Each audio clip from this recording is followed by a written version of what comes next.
Salam Indonesia, salam Nusantara dari Sabang sampai Merauke, dari Miangas sampai Pulau Rote. Mantaplah iman kita, mantaplah kasih kita, mantaplah pengharapan kita.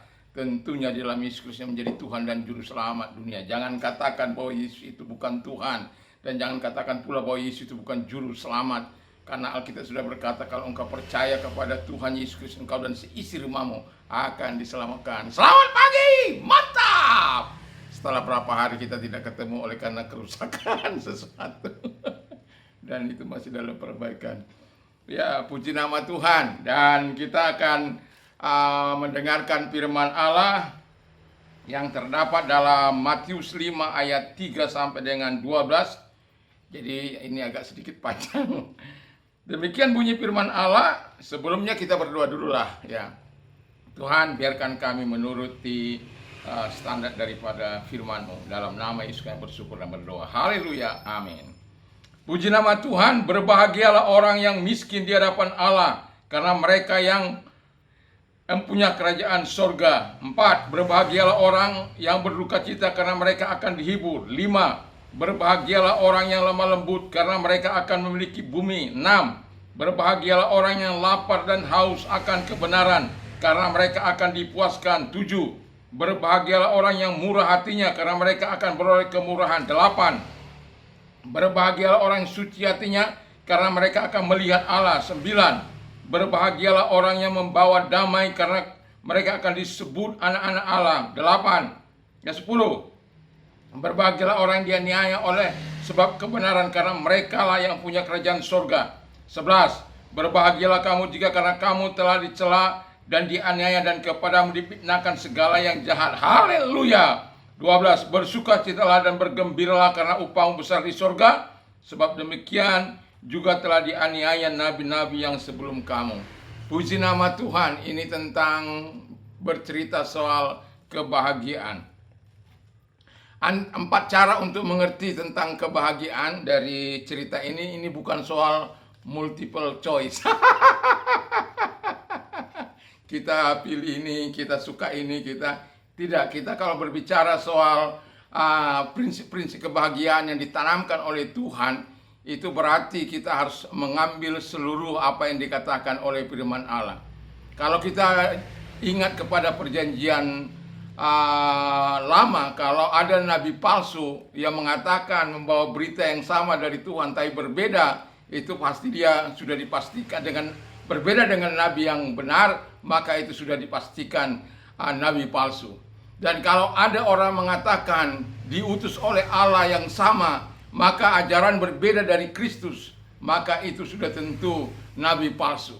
Karena Alkitab sudah mengatakan inilah 4 cara untuk mengerti kebahagiaan. Yang pertama, mengapa kita katakan supaya kita mengerti? Karena kalau nggak mengerti, kita tidak akan bisa melakukan itu dengan sungguh. Yang pertama, inilah yang merupakan hukum etika dan standar tingkah laku orang percaya. Jadi ada standarnya, ada etikanya orang percaya itu. Tidak gerusa-gerusu, tidak mempunyai pegangan. Kita punya pegangan yang jelas, standar tingkah laku yang jelas yang diberikan Yesus kepada kita. Jadi kalau kita membaca dari Matius 5 tadi ayat 3 sampai yang ke-12, kita akan melihat bagaimana etika, bagaimana standar yang harus kita lakukan di dalam kehidupan kita. Jadi yang membuat kita tidak bisa sembarangan, tidak bisa mempunyai istri 2. Tidak boleh berkata kasar dengan orang tua. Bayangkan kalau kita dikatakan berbahagialah orang yang miskin di hadapan Allah. Berbahagialah orang yang lapar dan haus akan kebenaran. Berbahagialah orang yang membawa kabar damai. Sementara dunia mencoba untuk melakukan hal-hal yang tidak baik. Tapi sebagai orang-orang percaya, kita punya hukum etika dan standar kebenaran firman Allah yang terdapat dari yang kita baca tadi. Lalu yang kedua, nilai-nilai kerajaan Allah yang kekal, what is eternal, And nilai-nilai dunia, what is temporary atau temporal. Ya, jadi kita ini sebagai orang yang percaya, kita harus mengerti ada nilai-nilai kerajaan Allah yang terdapat dalam pembacaan kita tadi. Nilai-nilai kerajaan Allah itu adalah nilai-nilai yang kekal, bukan nilai-nilai yang sementara. Kita bukan hanya memikirkan hal-hal yang sementara. Bayangkan Anda dikatakan berbahagialah kalau Anda dianiaya, berbahagialah Anda kalau Anda dipindah. Itu kalau bukan ajaran gila katanya. Tetapi sebagai orang percaya, kita harus mengikuti apa yang Tuhan katakan. Sekalipun itu bertentangan dengan hati nurani kita, bertentangan dengan kehendak kita, bertentangan dengan kemauan kita. Tapi Tuhan sudah mengajarkan itu. Dan kita harus lakukan supaya kita mengalami kebahagiaan. Yang ketiga, jadi ini the real faith Christ won. Jadi inilah iman yang diinginkan oleh Tuhan. Jadi kita harus berlaku sesuai dengan apa yang dikatakan oleh firman, yang dikatakan oleh Yesus Kristus dalam hidup kita, supaya apa? Kita dapat kebahagiaan yang sesungguhnya. Bukan iman yang pura-pura, bukan iman yang dangkal, seperti yang dilakukan para imam-imam pada waktu itu, ahli-ahli Taurat, yang hanya lip service, yang hanya memuaskan telinga orang, tetapi hatinya tidak melakukan apa yang diajarkan. Tuhan mau kita hidup sebagaimana yang Tuhan ajarkan, karena Tuhan sudah terlebih dahulu melakukannya dalam dirinya semasa dalam dunia ini. Sehingga ketika kita ada dalam dunia ini, sebelum mencapai surga yang abadi itu, kita juga harus melakukannya. Dan yang keempat, kata firman Allah adalah